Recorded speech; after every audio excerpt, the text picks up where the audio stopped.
సుమన్ టీవీలో మీ business promotions కోసం ఈ కింది నెంబర్ను సంప్రదించగలరు.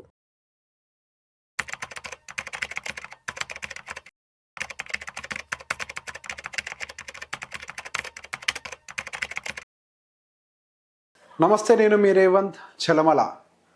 సో మార్కెట్లో ఇన్వెస్ట్మెంట్స్ పెట్టిన తర్వాత, మ్యూచువల్ ఫండ్స్లో ఇన్వెస్ట్మెంట్స్ పెట్టిన తర్వాత, ఒకవేళ పెట్టుబడి పెట్టినటువంటి వ్యక్తికి గనక అనుకోని పరిస్థితులు ఏదైనా జరిగినట్లయితే, సో దానికి సంబంధించినటువంటి assets or folios or mutual fund units అవన్నీ కనుక నామినీకి ట్రాన్స్ఫర్ అయినట్లయితే, ఇన్హెరిటెన్స్ అనుకోండి ఏదైనా కానీ, అంటే నామినీ అని అంటాం కదా, నామినీకి ట్రాన్స్ఫర్ అయినట్లయితే ట్యాక్సెస్ ఎలా వర్కౌట్ అవుతాయి. సో ఈ నామినీ రిలేటెడ్ మరికొన్ని అప్డేట్స్ కూడా సెబీ తీసుకొచ్చే ప్రయత్నం చేసింది, దాన్ని కూడా అప్డేట్ చేస్తాను. సో ఇప్పుడు దాన్ని అంతా కూడా డిజిటలైజ్ చేసే ప్రయత్నం చేస్తుంది త్రూ డిజిలాకర్, దాన్ని కూడా ఎక్స్ప్లెయిన్ చేస్తాను. సో ఫస్ట్ థింగ్, ఇప్పుడు ఫర్ ఎగ్జాంపుల్ ఏదైనా ఒక ఏ అనే వ్యక్తి 2024లో మ్యూచువల్ ఫండ్స్లో ఇన్వెస్ట్ చేశారు. ఓకే, అనుకోని పరిస్థితుల్లో ఈ ఏ అనే వ్యక్తి సమ్వేర్ అరౌండ్ ఒక 2050 సంవత్సరంలో ఆయనకి అనుకోని పరిస్థితుల్లో ఆయన లేరు. సో ఆయన ఒక బి అనే వ్యక్తిని నామినీ చేశారు. మేబీ కొడుకో కూతురో వైఫో ఎవరైనా అయి ఉండొచ్చు. సో ఈ బి అనే వ్యక్తికి ఈ 2005 సంవత్సరంలో, ఈ 2050 సంవత్సరంలో ఎసెట్స్ ట్రాన్స్ఫర్ అయ్యాయి. ఎసెట్స్ అని అంటే మన mutual fund units. So just like real estate property, ఇక్కడ మ్యూచువల్ ఫండ్ యూనిట్స్ కూడా ట్రాన్స్ఫర్ అవుతాయి 2050లో. సో ఇట్లా ట్రాన్స్ఫర్ జరిగినప్పుడు ఎటువంటి ట్యాక్స్ విధానాలు మనం ఫాలో అవ్వాల్సిన అవసరం ఉంటుంది.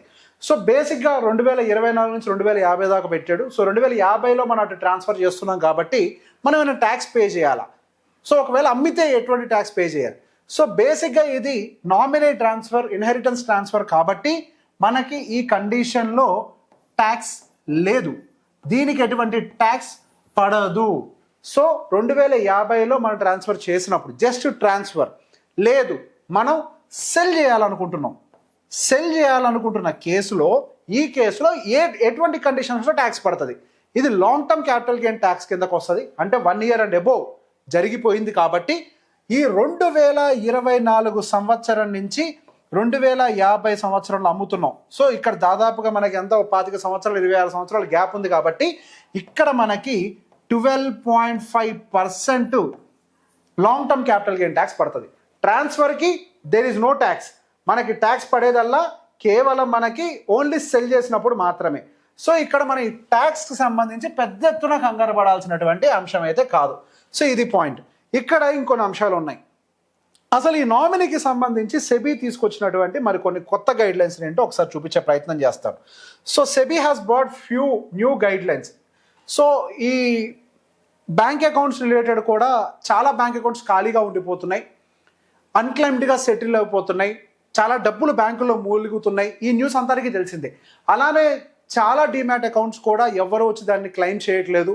చాలా మ్యూచువల్ ఫండ్ అకౌంట్స్ కూడా, ఫోలియోస్ కూడా అన్క్లైమ్డ్గా మిగిలిపోతున్నాయి. సో ఇది పెద్ద ప్రాబ్లంగా మారింది. జనాలందరూ కష్టపడి మనకి ఇక్కడ ఇన్వెస్ట్ చేస్తూ ఉంటే దాన్ని ఎవరు క్లెయిమ్ చేయకపోయేసరికి అలా ఉండిపోతున్నాయి. అదే యూఎస్ లాంటి కంట్రీలో అయితే దానికి నామినీ ఎవరు రాకపోతే ప్రభుత్వం యాక్సెస్ టేక్ ఓవర్ చేసేసుకుంటుంది. కానీ ఇక్కడ అట్లా కాదు, దే విల్ వెయిట్, ఎవరైనా వచ్చి క్లెయిమ్ చేస్తారా అని. సో ఈ ప్రాబ్లం మొత్తాన్ని సెటిల్ డౌన్ చేయడం కోసం అని చెప్పి ప్రభుత్వం ఒక పని చేసింది. సెబీ ఏం చేసిందంటే ఖచ్చితంగా డిజిలాకర్కి సంబంధించి కొన్ని అప్డేట్లు తీసుకొచ్చింది. ఈ మెకానిజంలో ఏం జరుగుతుంది అని అంటే, మీ నామినీని మీరు మీకంటే మీరే డిజిలాకర్లో రిజిస్టర్ చేసుకోవచ్చు. సో డిజిలాకర్లో రిజిస్టర్ చేసుకున్నట్లయితే in case of dismiss of the investor, ఆ ఇన్వెస్టర్కి ఏదైనా జరిగినట్లయితే అక్కడ ఉన్నటువంటి ఎసెట్స్ అన్నీ కూడా నామినీకి ట్రాన్స్ఫర్ చేయడానికి, అంటే ఒక ఆటోమేటిక్ ఇన్ఫర్మేషన్ పంపించే విధంగా ఒక మెకానిజంని సెట్ చేసే ప్రయత్నం చేస్తున్నారు. సో ఏమేమి ఇన్వెస్ట్మెంట్స్ ఉన్నాయి, ఆ ఇన్వెస్ట్మెంట్స్ రిలేటెడ్ తాలూకా డీటెయిల్స్ అన్నీ కూడా నెక్స్ట్ నామినీకి ఆటోమేటిక్గా అప్డేట్ అయిపోతాయి.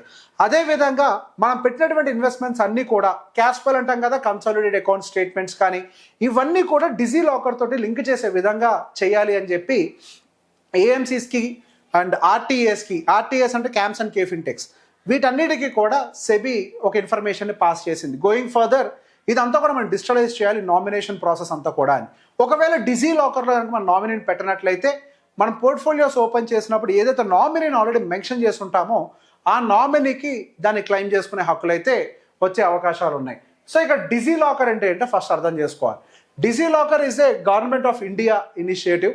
సో ఒక రకంగా ఇప్పుడు మనం కేవైసీస్ కానీ ఏం చేసేటప్పుడైనా కానీ ఈ డిజీ లాకర్ త్రూనే మనం చేస్తున్నాం. అంటే కేవైసీ నో యువర్ కస్టమర్. ఇంతకుముందు మనం ఒక డిమాట్ అకౌంట్ ఓపెన్ చేయాలన్నా, ఒక మ్యూచువల్ ఫండ్ అకౌంట్ ఓపెన్ చేయాలన్నా ఇంత బండిల్ ఆఫ్ పేపర్స్ మీద సంతకాలు పెట్టాల్సి వచ్చేది. కానీ ఇప్పుడు జస్ట్ ఒక ఓటీపీ తోటి, డిజిటల్ సిగ్నేచర్ తోటే మన కేవైసీస్ అన్నీ అయిపోతున్నాయి. ఆ కేవైసీస్ అన్ని కంప్లీట్ చేసేది ఈ డిజీ లాకర్. సో ఈ డిజీ లాకర్ అనేది ఇక్కడ మనకి సంబంధించినటువంటి ఐడి ప్రూఫ్స్, డాక్యుమెంట్స్ అన్నిటినీ స్టోర్ చేసుకోవడానికి తయారు చేయబడేటువంటి ఒకటి. ఆ డిజీ లాకర్కి అనుకూలంగానే మన అడ్రస్లు, అంటే యాక్చువల్గా మనం ఏ అడ్రస్ ఇచ్చినా కానీ డిజీ లాకర్తో మ్యాచ్ కాకపోతే మళ్ళీ అది ఫెయిల్ అవుద్ది కేవైసీ కూడా. సో మన డిజీ లాకర్లో కూడా మనకు సంబంధించిన డీటెయిల్స్ అన్ని కరెక్ట్గా ఉన్నాయో చెక్ చేసుకోవాలి. సో సహజంగా ఆధార్లో ఏదైతే ఉందో ఆ డేటాను ఫెచ్ చేసే ప్రయత్నం చేస్తుంది డిజీ లాకర్ అంతా కూడా. సో ఆ డీటెయిల్స్ అన్నిటి కూడా ఖచ్చితంగా చూడండి. ఇప్పటిదాకా డిజీ లాకర్ తెలిసి ఎవరు వాళ్ళు ఉండరు. ఇప్పటి నుంచి అది మ్యాండేటరీ కాబోతోంది. మీకు సంబంధించినటువంటి డిజిటల్ అసెట్స్ అన్నీ కూడా, మ్యూచువల్ ఫండ్స్ ఇవన్నీ కూడా మనకి దాంతో ఎక్కువ లింక్ చేసే ప్రయత్నం చేస్తున్నారు. సో ఎవ్రీ ఇయర్ మనకి జనవరిలో కూడా మనకు ఉన్నటువంటి ఇన్వెస్ట్మెంట్స్ అంతా డేటా కూడా ఫెచ్ అయ్యే విధంగా కూడా ఒక మెకానిజంని తయారు చేయమని కూడా మనకి సెబీ చెప్తోంది. సో గోయింగ్ ఫర్దర్ ఈ నామినేషన్ రిలేటెడ్ ఇష్యూస్ ఏవైతే ఉన్నాయో వాటన్నిటినీ కూడా ఇప్పటి వరకు ఆల్రెడీ దాన్ని నామినీ లేకపోతే అసలు అకౌంట్ ఓపెన్ కాదు, అకౌంట్ ముందరకు కూడా వెళ్ళట్లేదు. ఇప్పుడు దాన్ని ఇంకొంచెం అడ్వాన్స్డ్గా తీసుకెళ్ళాలి. త్రూ డిజీ లాకర్ కూడా మనం దాన్ని ఆపరేట్ చేయాలి అని చెప్పేసి ఆల్రెడీ ప్రయత్నం చేస్తున్నారు. సో బేసిక్గా నామినీ రిలేటెడ్ ఇప్పటివరకు ఎవరైనా అప్డేట్ చేసుకోకపోయినా కానీ ఇంకా డిజీ లాకర్లు ఇంకా కంప్లీట్గా ఓపెన్ కాలేదనుకుంటా. ఏప్రిల్ 1వ తారీఖున దీనికి సంబంధించినటువంటి అప్డేట్ అయితే బయటకు వచ్చింది.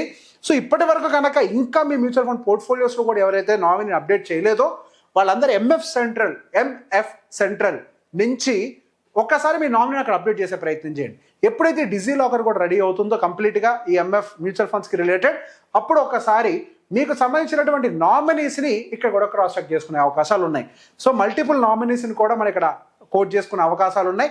సో దానికి తగ్గట్టుగా ఒకసారి మీ పోర్ట్ఫోలియోస్ అన్నిట్లో, అంటే ఫోలియోస్ అన్నిట్లో కూడా నామినీ, అంటే రీసెంట్గా రిజిస్టర్ అయిన వాళ్ళకి కంగారేం లేదు, ఆటోమేటిక్గా తీసేసుకుంది. అసలు ఇంతకు ముందు అంటే యాక్సెప్ట్ చేసేది, కానీ ఇప్పుడు నామినీ లేకపోతే అసలు ఫోలియో కూడా ఓపెన్ కావట్లేదు. Nominee is mandatory, nominee authentications లేకపోతే ఏం ముందరికి వెళ్ళట్లేదు. సో ఇక మీద నుంచి డిజీ లాకర్ని కూడా మనం వాడాల్సినటువంటి అవసరం అయితే ఉంది.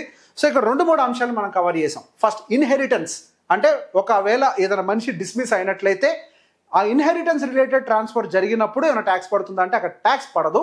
ఒకవేళ వాళ్ళు అమ్మితే మాత్రమే, అది ట్రాన్స్ఫర్ డేట్ నుంచి కాదు, అవతల ఇన్వెస్టర్ కొన్న డేట్ నుంచి, అప్పటి నుంచి ఇప్పటి వరకు కూడా క్యాలిక్యులేట్ చేసి దాని ఏదైతే ట్యాక్స్ అప్లికబుల్ అవుతుందో ఆ ట్యాక్స్ పడుతుంది. 2 ఈ DigiLocker related nominee. So ఈ 2 అంశాలనే మనం కొంచెం వరకు మైండ్లో పెట్టుకోవాల్సిన అవసరం ఉంది. ఇది ఎవరెవరికైతే అవసరం ఉందో వాళ్ళందరికీ షేర్ చేయండి. Thank you very much.